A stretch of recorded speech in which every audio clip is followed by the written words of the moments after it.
Kisah Lutung Kasarung, cerita rakyat asal Ciamis, Jawa Barat. Pada zaman dahulu, hiduplah seorang putri bernama Purbasari. Ia anak bungsu dari Prabu Tapa Agung, Raja Kerajaan Pasir Batang. Purbasari dikenal baik hati, lembut, dan sangat cantik. Setelah lama memerintah, Prabu Tapa Agung menyerahkan tahtanya kepada Purbasari karena sifatnya lebih baik dibandingkan kakaknya Purbararang yang bersifat buruk. Keputusan tersebut membuat Purbararang sangat marah.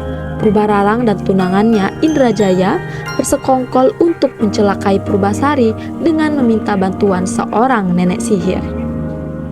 Purbararang segera melaksanakan rencana jahatnya. Setelah cairan kutukan disemburkan, tubuh Purbasari dipenuhi bercak-bercak hitam yang mengerikan. Dengan kondisi tersebut, Purbararang memiliki alasan untuk mengusir Purbasari dari istana. Purbararang merebut tahta dan memerintahkan Uwak Batara, penasihat kerajaan, untuk mengusir Purbasari ke hutan. Meski berat hati, Uwak Batara terpaksa menuruti perintah tersebut demi keselamatan dirinya dan Purbasari. Di sisi lain, di negeri Kayangan, terjadi masalah besar.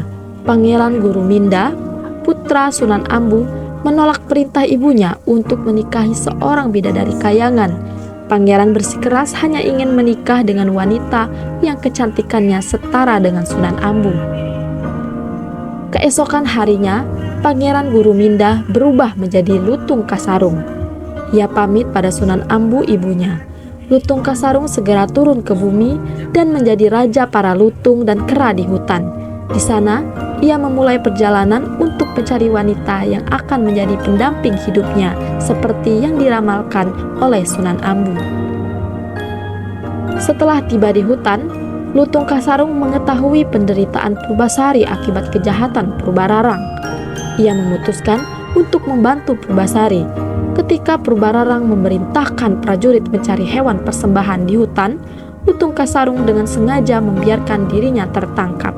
Sebelum dijadikan kurban, Lutung Kasarung mengamuk dan membuat kerusakan di istana. Dengan kekuatannya yang luar biasa, ia menghancurkan beberapa bagian istana dan membuat para prajurit kewalahan. Purbararang akhirnya memerintahkan agar Lutung Kasarung dibuang ke hutan tempat Purbasari diasingkan. Saat dalam perjalanan menuju ke hutan, salah satu prajurit kerajaan meminta tolong pada Lutung Kasarung untuk menjaga Purbasari di hutan karena ia merasa kasihan melihat nasib putri yang tak bersalah itu. Lutung Kasarung menerima permintaan tersebut dengan tulus, bertekad melindungi Purbasari dari bahaya yang mungkin mengancamnya di hutan. Hari-hari berlalu, Lutung Kasarung menjadi sahabat dan pelindung Purbasari di hutan. Kehadirannya membawa kebahagiaan dan menghapus kesedihan Purbasari.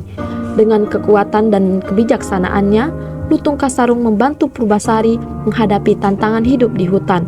Lambat laun, Purbasari mulai menyadari bahwa Lutung Kasarung bukanlah hewan biasa, melainkan makhluk yang penuh kasih dan kebaikan. Setelah sekian lama hidup di hutan, Lutung Kasarung meminta bantuan Sunan Ambu ibunya untuk membuat taman yang indah. Sunan Ambu mengirim para dewa dan bidadari untuk menciptakan taman dengan telaga berair jernih. Di sana, Purbasari mandi dan kutukannya pun lenyap. Kecantikannya kembali, bahkan melebihi sebelumnya. Kabar mengenai kembalinya kecantikan Purbasari didengar Purbararang. Karena merasa terancam, Purbararang lantas menantang Purbasari untuk beradu panjang rambut. Namun, Purbararang menelan kekecewaan yang besar setelah terbukti rambutnya yang sebetis kalah panjang dengan rambut Purbasari yang sepanjang tumit. Tidak puas, keesokan harinya Purbararang kembali menantang Purbasari di hadapan rakyat Pasir Batang.